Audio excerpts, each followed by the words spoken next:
Welcome to the only place where real, raw, and vulnerable conversations happen with IFBB bikini pros to give you an inside look at their struggles, strategies, mindset, passions, and all of life beyond the stage. This podcast is made to inspire, motivate, and remind competitors and the average gym goer that even the most extreme lifestyles and elite athletes have their ups and downs. Thank you so much for tuning in today. I'm your host, Celeste Rains-Turk, and now it's time for the Confessions of a Bikini Pro podcast.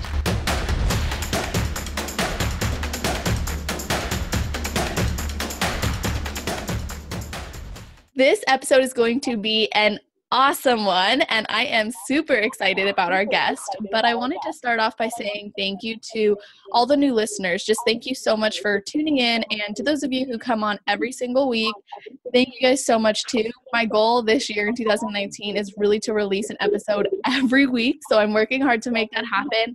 And today we are hearing from an IFBB pro from Southern California, just like me, who has been competing for 3 years. She earned her bachelor's degree in communication studies from CSU Long Beach.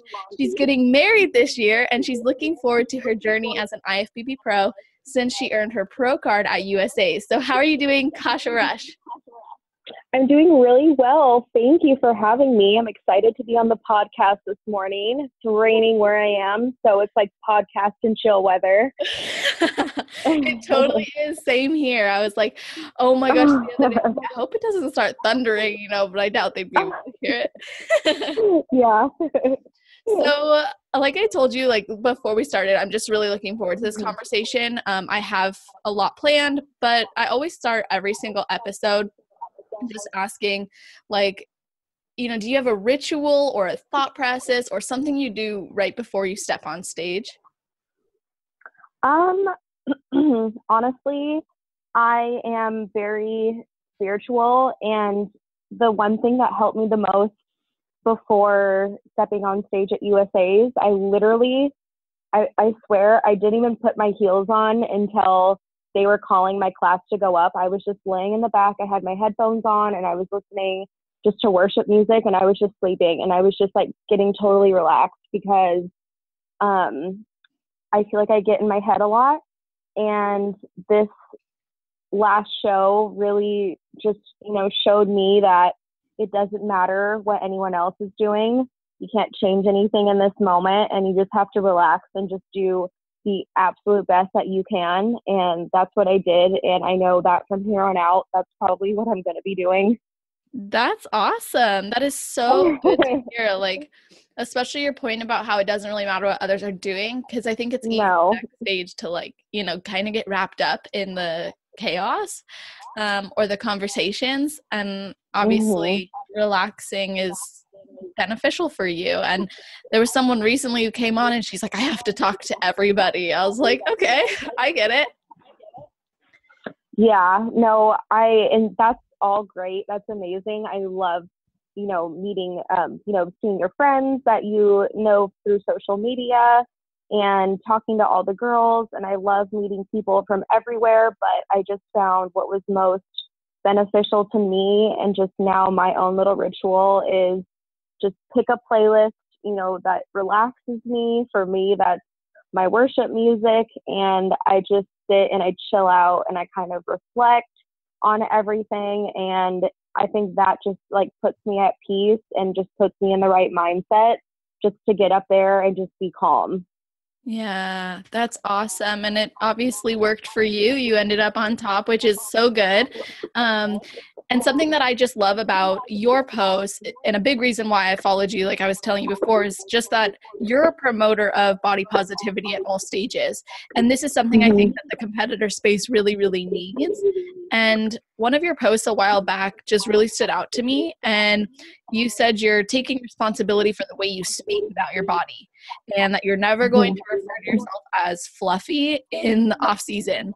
So I'd love to hear more of your thoughts on this and what your take is on that term and idea really as a whole. Well, I got into competing. My first show was just a weight loss goal.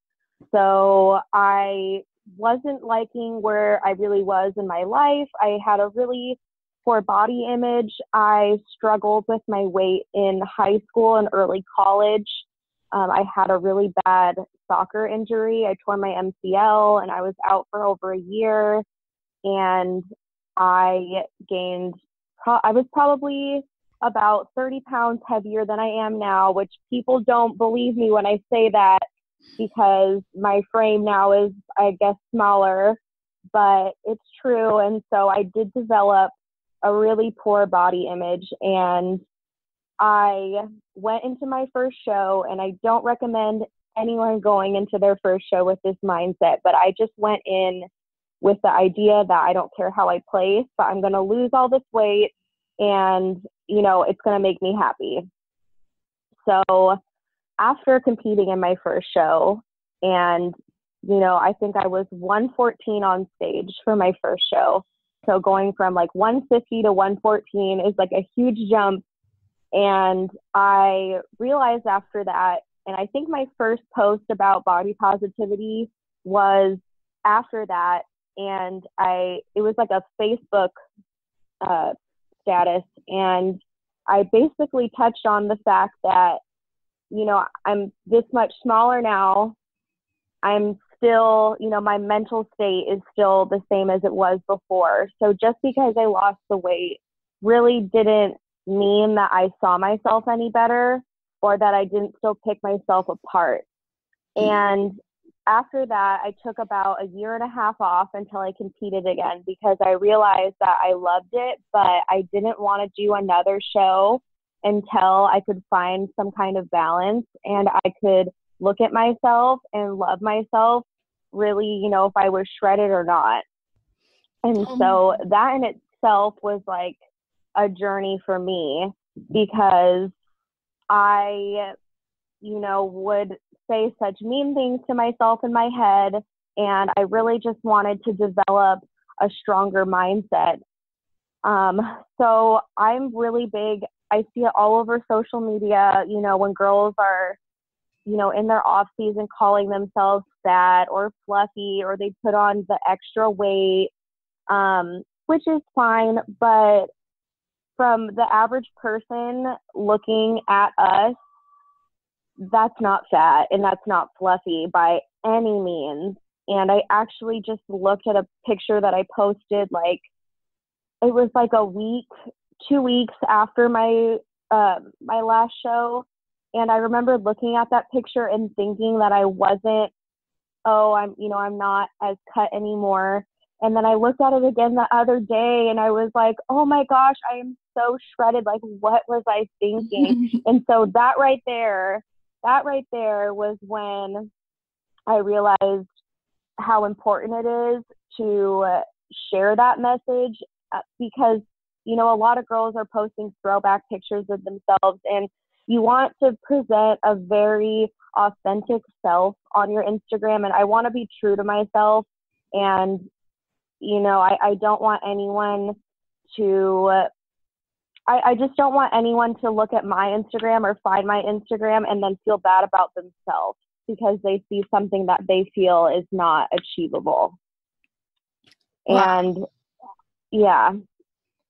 I love that. I think that's amazing. And as I'm listening, I'm like, oh my gosh, like I 100% agree with you. I think it's totally necessary.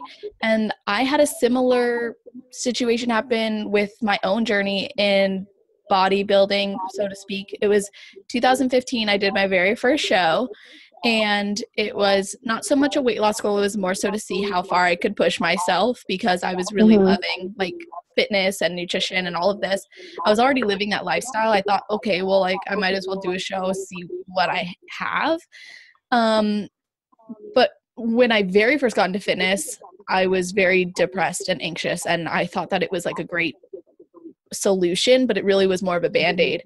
And I never addressed the deeper problem. And then when I started competing, I still wasn't fully exposed to what I needed for personal development and for self-love. And I'm really grateful that after my first show, I had a bit of a awakening that showed me that, like you said, no matter if you're shredded or if you are not shredded, you still may not feel good about yourself. Mm-hmm. And I also took like a year and a half, 2 years actually, to get in a place where I felt good about myself so that I would never resent the sport. But I Right. thought I was never going to compete again. I was like, this sport sucks. It promotes horribleness. Like, I hate it. And then I was like, oh my Right. gosh, no, this is all me. Like, this is totally on me. And now my mission is to help girls to overcome that so that they don't have those feelings, or they don't start resenting themselves or the decisions or their body. And I think it's awesome that you're promoting that, and you really see that value, and you were able to make that shift yourself. I did think that your perspective was new in terms of not even mentioning fluffy, as like I've learned to, what they say, like, embrace the fluff, and the shreds, right? So it's Yes. like, Yes. I believe in embracing both, but I had never heard of the perspective of not even saying fluffy, and I'm totally guilty of doing that. So I was like, okay, like, I think everything is also intention, right? Like, there are some girls who will be extremely shredded, and unfortunately they do see themselves as fluffy. And like you said, that can of course put off and unfortunately, like, negative vibe out to people who are not even ever been shredded in their life, so to speak. And I can totally see this being the case, if someone's not even an iota of fluffy, begins hating on their body post show. So how have you personally been able to embrace both seasons so you can share authentically all the time? Well, so when I first, like, kind of started, I guess you would say, growing my Instagram page, most of my following wasn't competitors. So my messages were more so like, follow me on my journey to becoming more fit and becoming more healthy, and really sharing that process. And then once I started doing really well in my shows, I started getting a lot more competitor followers.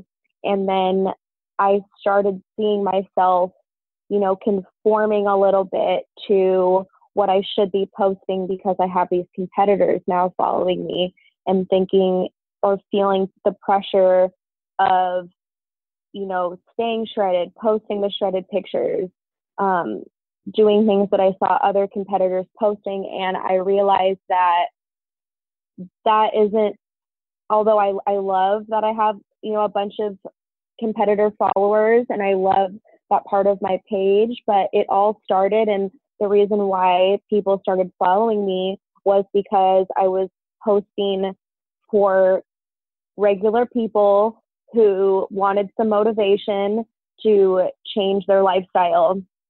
And that really is where my passion is. And I do want to start posting more targeted back to that audience, because the average person isn't a competitor, and the average person doesn't want to go to those extremes, and the average person wants the kind of like the confidence to know that what they see is something that they can achieve. And that's what I really want to promote on my page personally. Yeah, absolutely. I love that. And I think that you're a really great person to do that, because you've been on both ends and you have that experience as well. Right. You've also, you shared side by side comparisons as well that have really great messages. And I think that can showcase that you've been on both sides. Mm-hmm. But also that you were there, but now you're in a new place. Like, you're intentionally building, you're intentionally shredding, like, everything is done with a purpose, and you're able to fully love yourself for both and embrace the journey. So when did you know it was, because after you placed and you got your pro card, you had mentioned, like, you weren't, like, your body wasn't internally ready to prep, so, like, for the pro stage. So how did you know it was time to take a break so that you could actually build for that pro stage? Good question. So actually, I want to say, first of all, I have like the best coaches ever this season. They were just so on top of everything. They were just there at my waiting call just for everything that I needed. They were amazing and a huge part of this last prep. But they did, and I want for the record, because I know a lot of coaches will run their girls into the ground just for the money, just to have them do another show. And they didn't want me to compete this season. I competed last year in Miami Nationals. That was my first national show. And I was, from what I thought, the best condition that I had ever been in. I was leaner than I was at USA's. I was probably 3 pounds lighter and just super, super, super lean, very stringy. I needed to be fuller on stage, what I realized. But after that, I told myself I was going to take off probably 8 months. I'm like, I'm going to take off 8 months and I'm going to do this the right way. But I'm so stubborn that I decided after 4 months that I was going to prep anyways. And my coaches said, that's a bad idea. You've been going hard for, 2 years now. And I really just wanted to get my pro card. Like, it was just, I just wanted it so bad. And I was, willing pretty much just to do whatever it took. But I did go to a doctor. I was under doctor's care for my hormone health, which I recommend anyone doing. And they saw that my testosterone levels were like in the bucket, which is normal for after a competition, but you do need to wait the amount of time for them to naturally build back up. And my thyroid was working, but it was like on the lower end of the working spectrum. So from a doctor's standpoint and from a coach's standpoint, they did not want me to, but under the right medical care and getting vitamin IVs and having the proper, guidance just from a medical care, that I was able to get my hormones like back up and running again to where I could prep. But it took me probably 3 months, probably from January to March, to lose like 1.5 pounds. And that was where I didn't know if I was even going to do this season. It was so hard on me. I felt like I was running myself into the ground just to lose the pound. But once my hormones started regulating again and getting back to normal, then all of a sudden I just saw the weight start flying off, and I was like, okay, I can do this. So I just went as hard as I possibly could into USA's. When I did a show up in NorCal, head judge Sandy told me not to come in any leaner for USA's, and I had about 6 weeks until then. So I was like, okay, well, what am I supposed to do for 6 weeks? Like, you don't want to be any leaner. What am I supposed to do? So I tried to just stay as full as possible, but it was nice because I just got engaged. So I was able to enjoy some celebration without feeling guilty. And I ended up coming in about 3 pounds heavier for USA's and won my pro card. But after that, just knowing how my hormones were, I was like, okay, my body cannot do this anymore. I did 3 shows back to back, and I was done for the season. I had never taken more than 5 months off, and that was just not good, especially for a female. Our hormones are carried in our fat cells, which regulates just everything in your whole body. And, I was just feeling tired all the time. I just couldn't get any natural energy. I was drinking so much caffeine. I had low libido, just like everything to do with hormone issues. So I feel amazing now. Everything is all balanced out, and I really just want to keep that going until I start up again. So I will be taking a longer off season just so my body is sharp and ready to do this again. That's so comforting for me to hear, honestly, from a personal level, because I'm going through that right now. And so to hear you in your position and the way that you addressed it is comforting for me, because I'm like, even yesterday, I've really come to accept, like, okay, I have to take this time off. Like you, I didn't take really any time off. And I was like, I have to take this time off. I haven't had, my period in forever, like 2 years. I just got it though. And then I was like, I got all my blood work done and everything was good except for the fact that my estrogen was actually really, really low. I was in the menopause levels. So this was really concerning, obviously. And then I decided I needed to take the time off, and my coach actually was like your coaches, he's like, yeah, I'm not letting you prep again until you have had a period consistently for 3 months and your blood work's good. So I was like, okay, well, shoot. So that's my goal right now. But even yesterday, I was kind of like, I wish this wasn't the case. Like, I wish I could just like be able to compete again. But I'm also recognizing from the standpoint of I'm going to be able to build more now.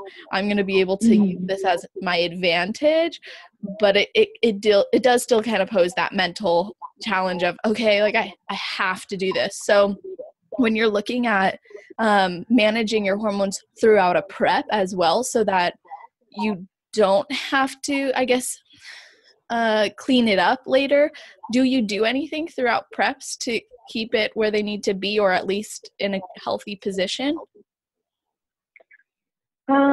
Well, I was taking just ashwagandha.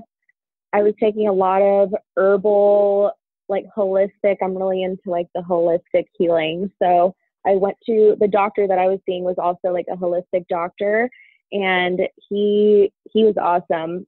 I'm definitely going to go back to him. Really just like he gave me a bunch of supplements that were like plant-based supplements, and they just kept me regulating again. But like the fact of it is every sport has, their injuries, the risks, with anything. You can get hurt doing anything. And unfortunately with bodybuilding, you really have to just watch out for your hormones. And unfortunately, when you get to a low body fat, there's going to be imbalances no matter what you do. So the only advice that I can really give just to regulate during prep is just to listen to your body.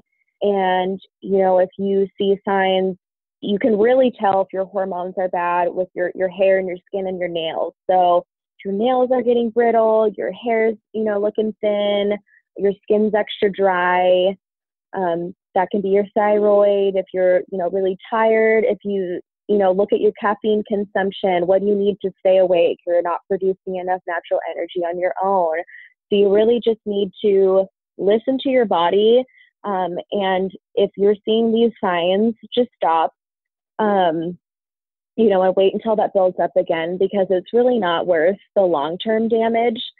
So, I pushed through it anyways. I saw the light at the end of the tunnel and I was willing to do that, but I really don't recommend anyone doing that. So it's so beneficial just to take the time off, do what you need to do. The sport's not going anywhere. Yeah, absolutely. That's really great advice, and I appreciate that. And I love everything holistic. It's a huge reason why I actually switched my major to psychology and have put in a lot of time and energy into the personal development space, but also have interest in herbology. And I haven't even touched it yet, but I have read from the people who do, and I was recommended by actually, I think a listener on here. She's a follower of mine, and she messaged me. She said, you got to get this book called The Period Repair Manual by Dr. Laura Briden. And she talks about ashwagandha, and then she also recommends all these different plant-based supplements too. And I was like, this is great. Or just vitamins and the micronutrients that we need in general. And I've found that made the biggest difference for me. So Yeah. I also like that you are totally comfortable with taking time off. And I think that more competitors should share that aspect, because there is usually a fear of taking time off. But in most cases, like when we look at any fear, right, we address like where that fear is coming from, and then we address like, is it really rational? And it's usually not. Like we look at the history over time of people who have taken time off, it hasn't usually hurt them. Like it usually only benefits them. So I think it's really cool that you're doing that. And I'd love to know, like, what's your main goal in this time that you are taking off? Well, I wanted to take the time off for myself. One of my favorite pros Dara Diaz, she took over a year off and she came back and, qualified for the Olympia her first year. Most pros actually, I've noticed, who do take a year off, end up coming back and doing much better because your body doesn't look tired, you don't look stringy, your muscle bellies are very full looking. And that's a good look. That's what they're looking for. They're not, rewarding a very tired and depleted look. But I did tell my fiance if I turned pro that I would take the year off before the wedding so that I don't have to, worry about dieting or anything. I still stick to macros. I'm not following a plan, but I have like macros that I eat within.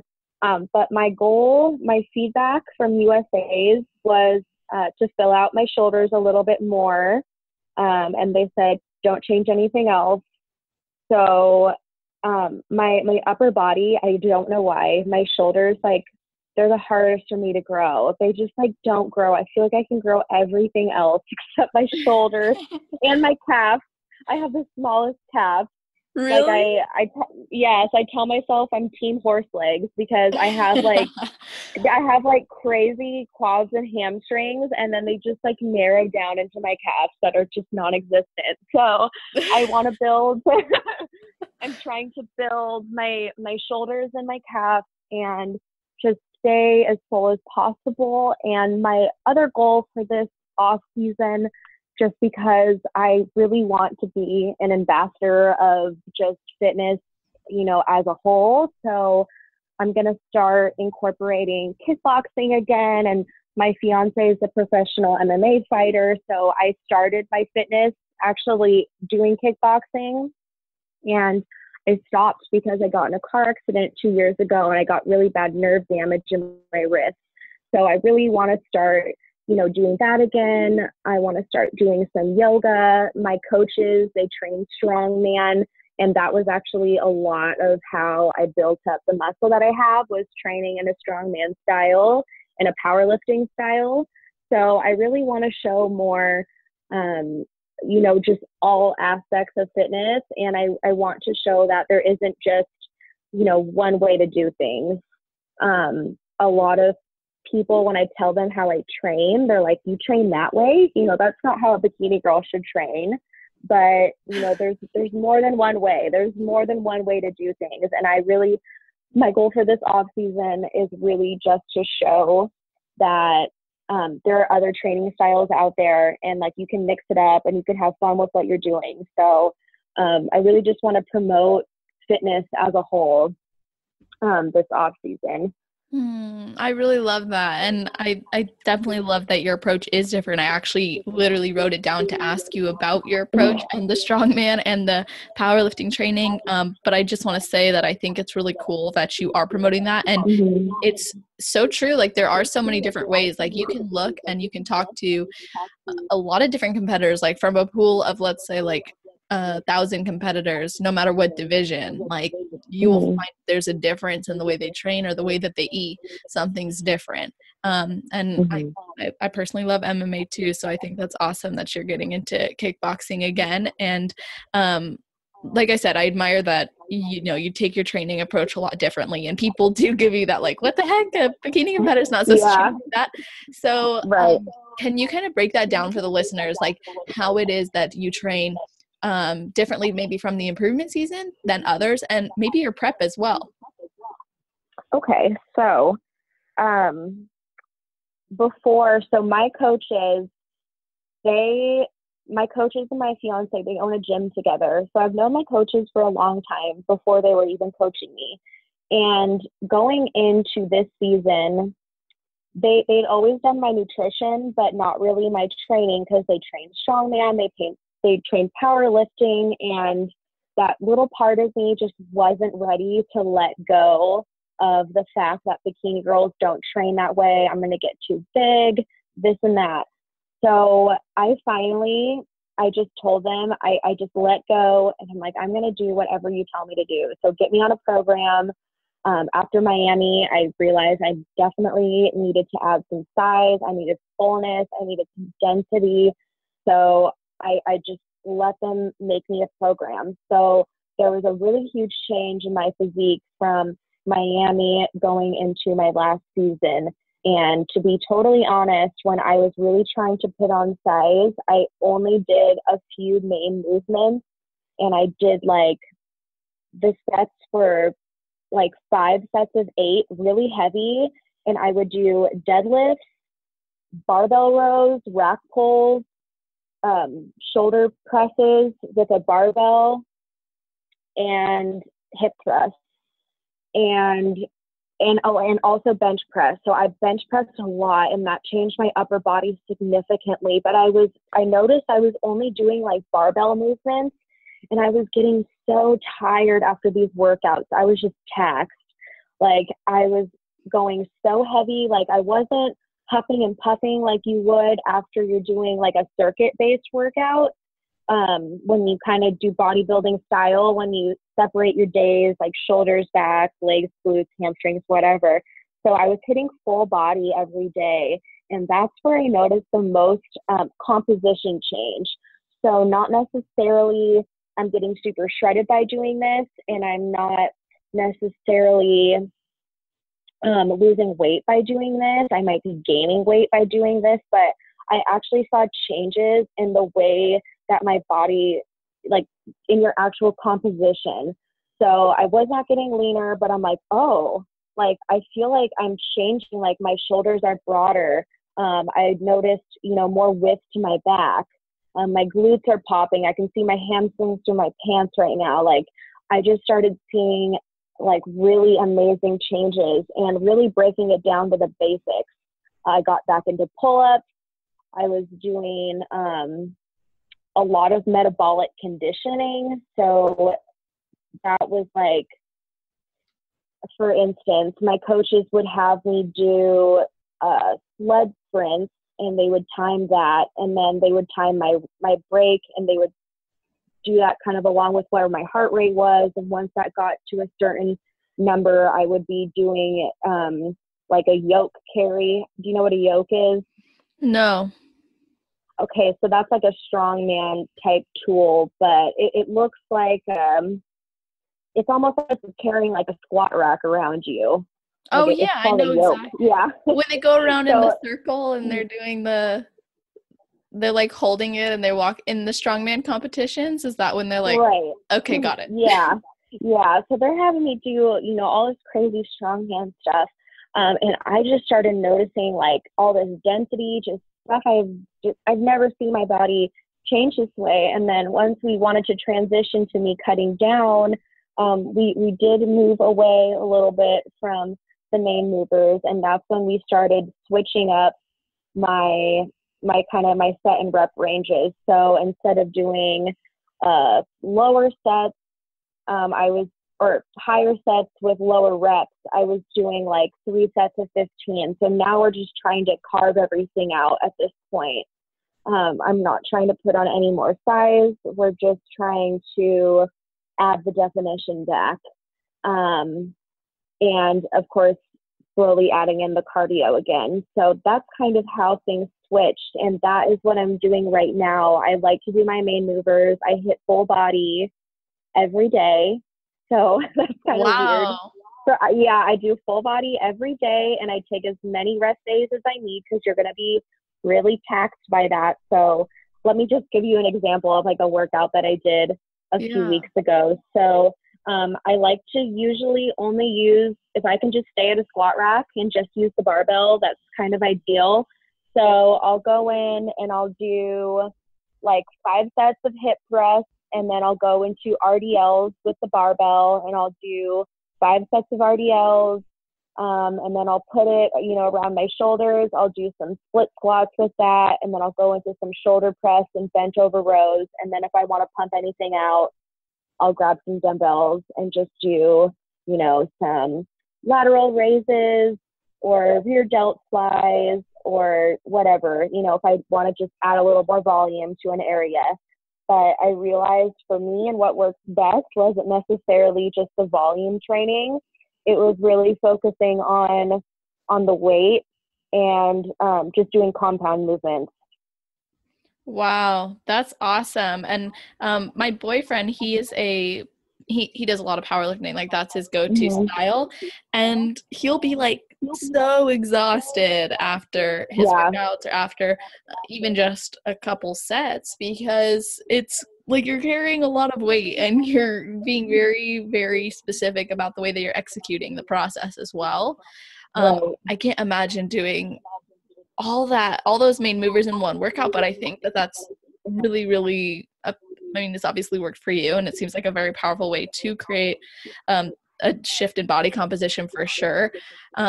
Personally, I've done that kind of stuff, like with the barbell movements, but I'm like, I love the other style of training, so I go back and forth on it, but I think that when you find something that works for you, you got to stick with it until it doesn't work for you, and then you switch. But Exactly. that's so good. Thank you for sharing that workout. I think that's going to be awesome for people to try. I'll definitely give it a try. I think that it sounds really fun too, and it'll bring a different level of training to it. How many rest days do you Yeah. normally take after something like that?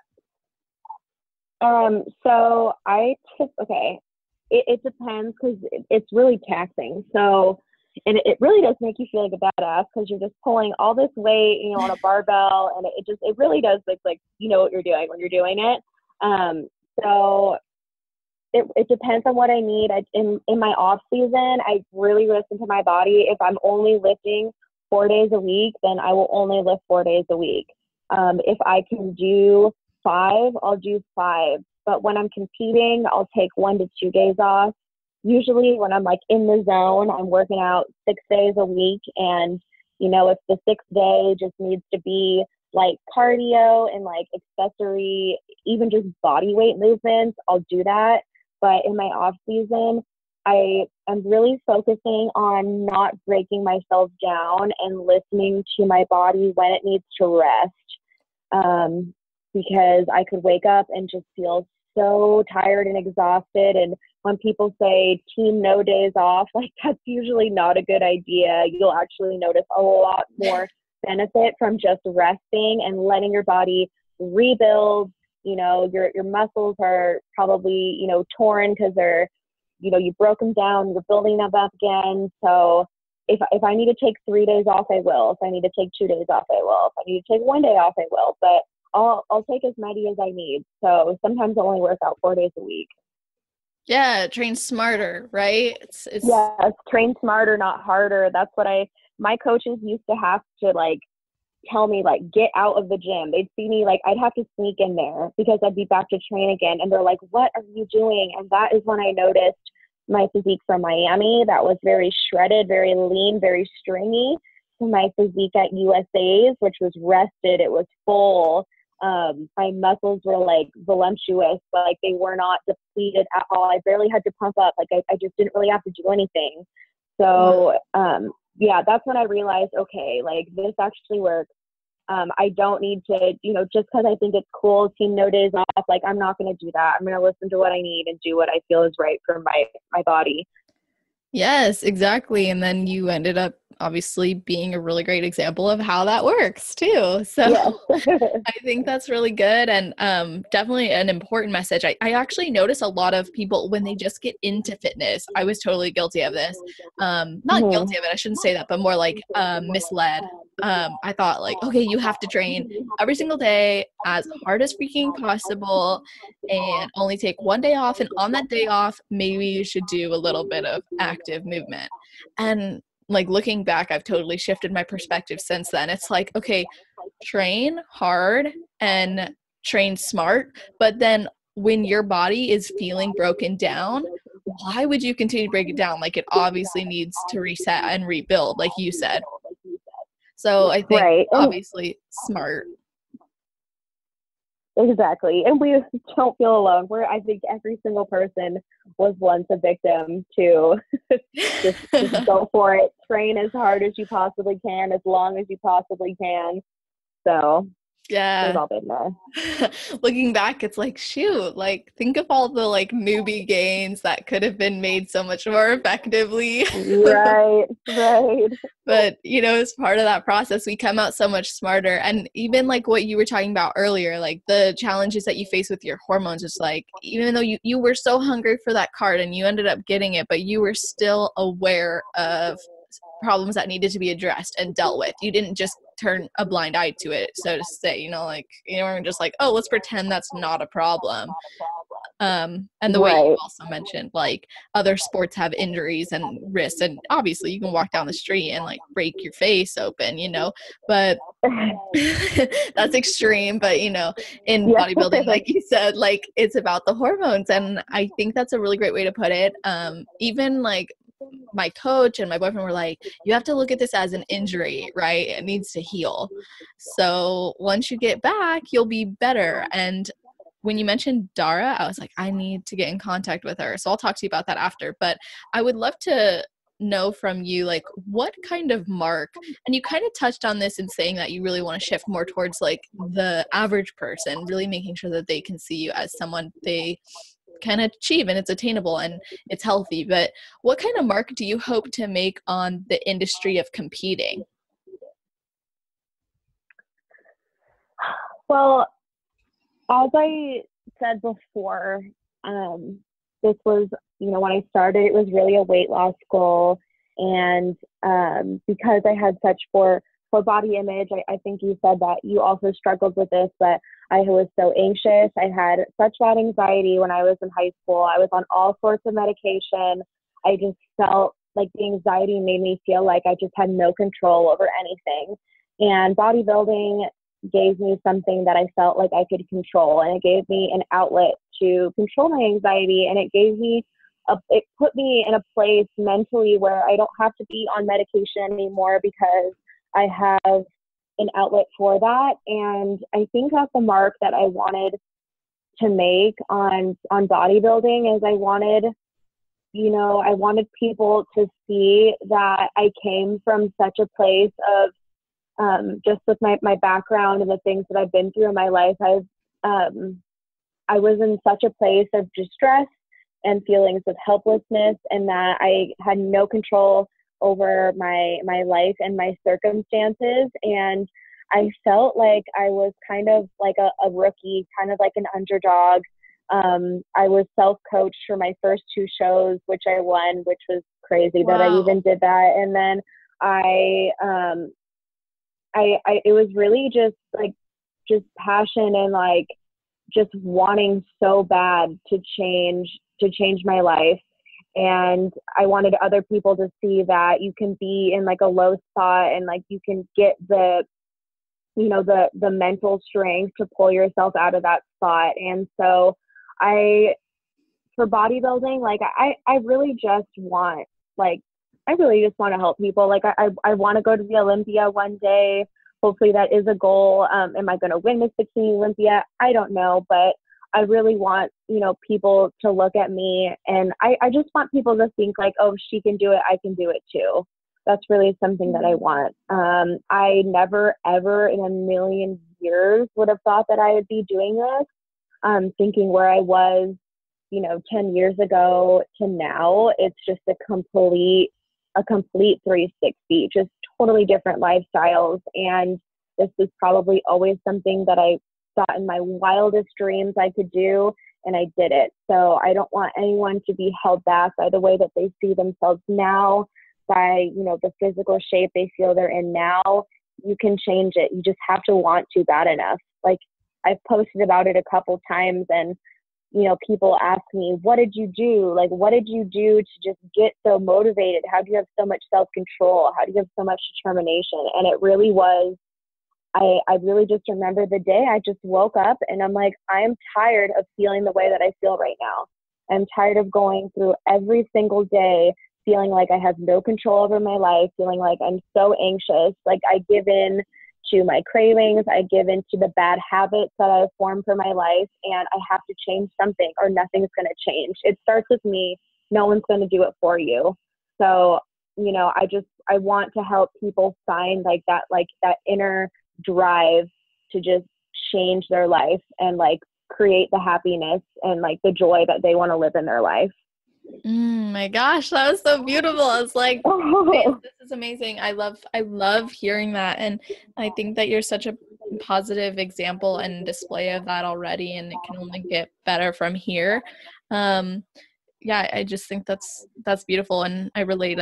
I remember looking in the mirror one day and also feeling exactly like that. Like, who am I? Like, I'm under the control of everything around me. So, mine kind of manifested a little bit unhealthily in the beginning, but then it turned into so much more. So it's amazing what one decision can do for the rest of your life. Like you said, looking back 10 years, you have made a complete 360, and that was because of that one day you decided like you were done with that. And that's amazing. And I'm sure that's influenced a lot of, and I don't know, so I'm just kind of assuming, but I'm sure a lot of your sponsors sees you as this light in the industry and as a positive example and as someone who's overcome so much and shares so positively. So when you got sponsored, what was that like for you? And how did that impact you as an athlete? And then how does taking time off ever impact your sponsorships, if at all? I know that was a lot of questions. Well, I became sponsored fully after I turned pro with Toxic Angels Bikinis.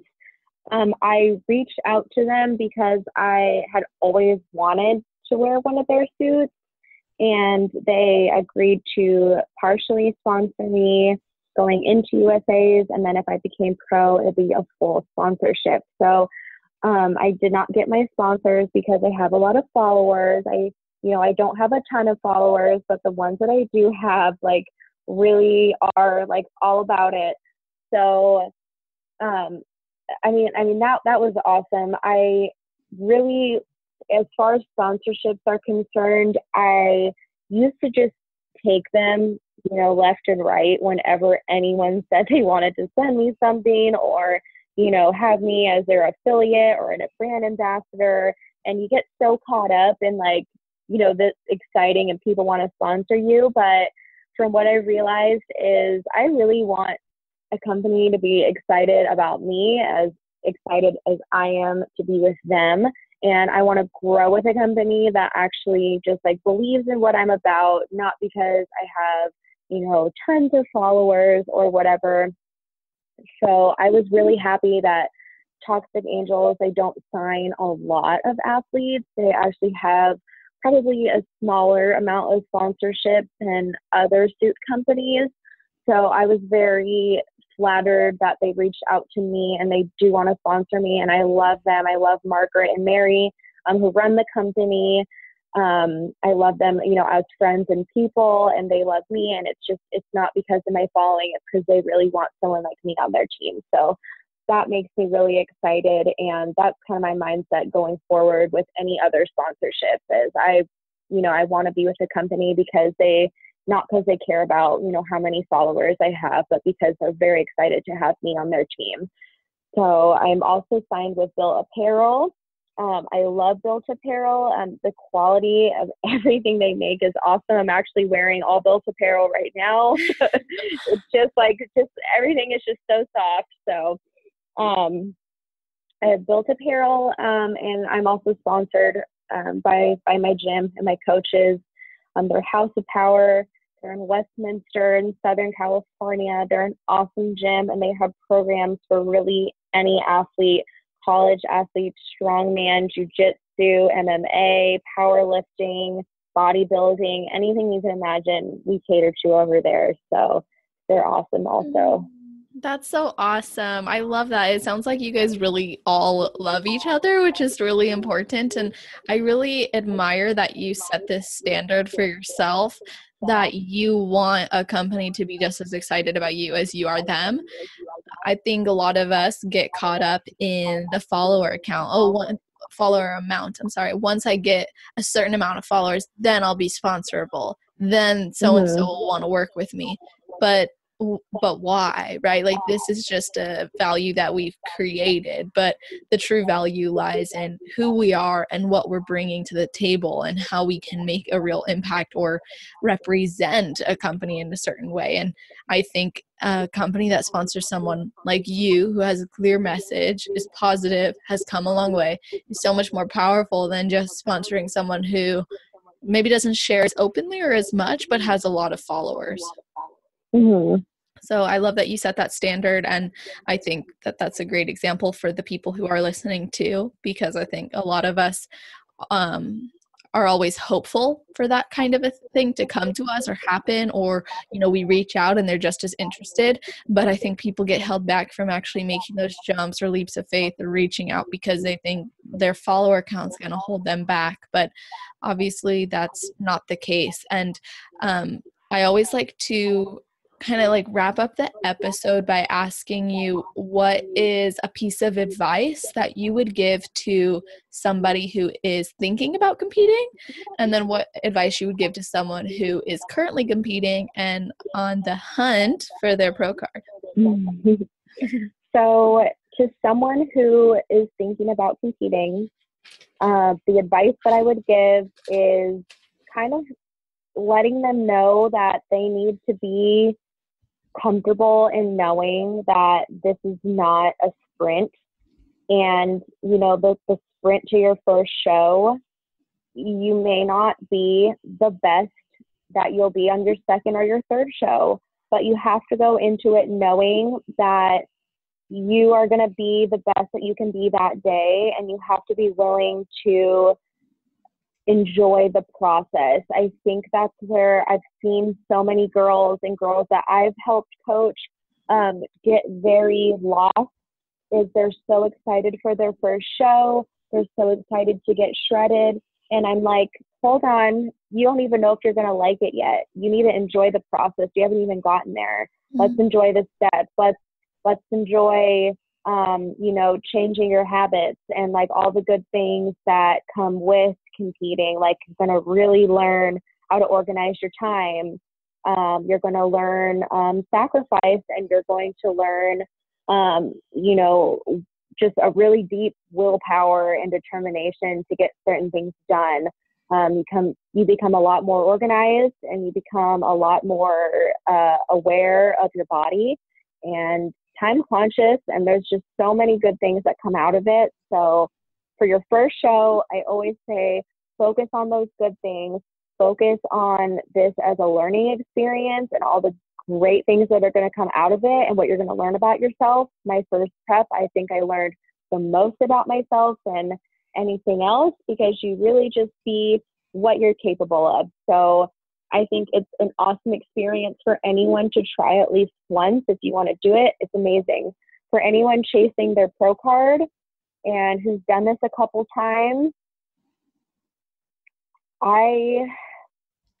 the advice that I would give to that person is you have to be willing to do things that other people aren't willing to do. And for me, and I mean, I'll get really personal here. When I was prepping for my pro card, my father passed away from drug overdose, and I'm the only child. My family pretty much disowned him, so I was left to pick up the pieces all on my own, and I was in the middle of my prep.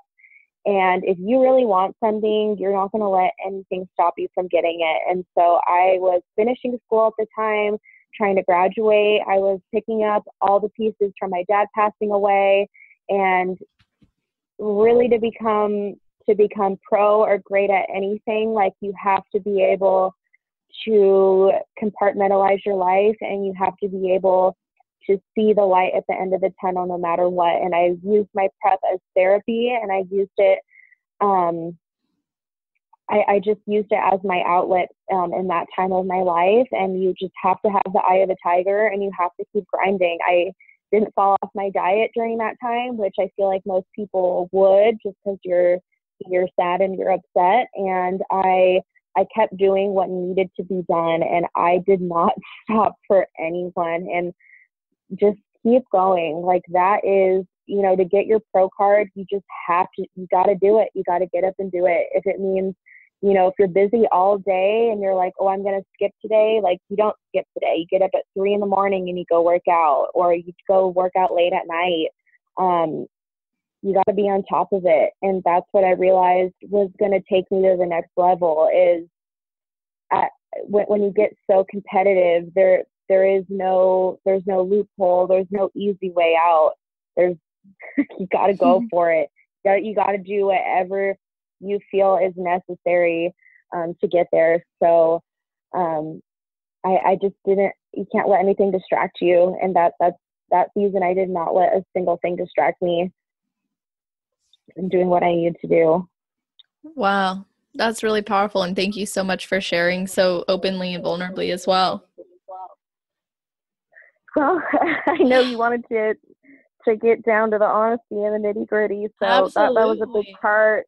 Yeah, that was a big part of my last prep, and that's what I was going through. And, you know, I really wanted that to be a source of motivation for people that, you know, there's going to be things in your life that happen that you have zero control over. I didn't have any control over that situation. I didn't know that was going to happen. I felt like a huge bomb dropped on my life. And you have to keep the things that you really want and that are near and dear to your heart and your passions and your goals. Like, let those things guide you. Those things will keep your mind straight. You'll stay on the path if you don't let your current circumstances kind of blur what your end goal and your passions are. So I kept those very high, and, you know, I used my faith. I prayed a lot, and I got through it. And I just want other girls to know that when you want to get to the next level and things happen in your life that you feel you have no control over, just keep sight of the goal. And it'll get you through, you know, some pretty bad stuff. Yeah, absolutely. That's really great advice. And I mean, that's super inspiring as well. And, yeah, you can do anything, you know, like when you go through things like that, you learn that you can really be resilient in almost any other area of your life. And a lot of really great things happen for you through that prep and that phase of your life. So I think like you also sent this signal to the universe, to God, to source, whatever people want to call it, that, you know, you were ready for it and you wanted it bad enough, and you recognized your own worth and your own value and honored your goals to say like this and nothing is going to stop me. And I think that's really amazing. Thank you so much. You're welcome, of course. And I really appreciate you, of course, coming onto the show. Like I told you, I had so much fun prepping this, and now I've really enjoyed talking to you. I think that you are such a light. Like, I really, really love your message. I love what you're doing. I love what you're standing for. I love the difference you're bringing. And I mean that from the bottom of my heart. So thank you for sharing that with us. Thank you so much for having me. I enjoyed talking to you as well. It was really good conversation and awesome questions that you had. And that was a really good start to my morning. I feel really good. I'm very happy that I feel like that you feel that way, and, you know, that I hope other people feel that way too. So thank you again. That was awesome. Yeah, you're so welcome. And I'd love for everybody to be able to tell you how much they appreciated you coming on as well, or at least to be able to give you a follow and learn more from you. So can you just let everybody know where they can find you? Yeah, so my Instagram is at Kasha Madison Fit _. My first name's Kasha. A lot of people spell that wrong, but I'm like the only Kasha on Instagram, so you can find me. I know. That's awesome. I love it. I'm like, I'm not the only celestial something, so I'm like, maybe I should have used like my really unique last name, but it's all good. Everybody listening, that information is going to be in the show notes on www.celestial.fit/podcast. If you're not aware of it yet, there's a category section, especially when you look on your desktop, there for sure is, and her name will be one of the categories if you want to go straight to it in case you're listening to this in the future. So thanks again, Kasha, for coming on. To everybody listening, please make sure that you rate, review, and subscribe. It really helps the show out. And of course, if you want to become a patron, that's awesome too. I'll put that information on the website. But for now, I hope that you all have an amazing rest of your day, night, or morning, wherever you are in the world while you're listening to this episode. Just make it awesome.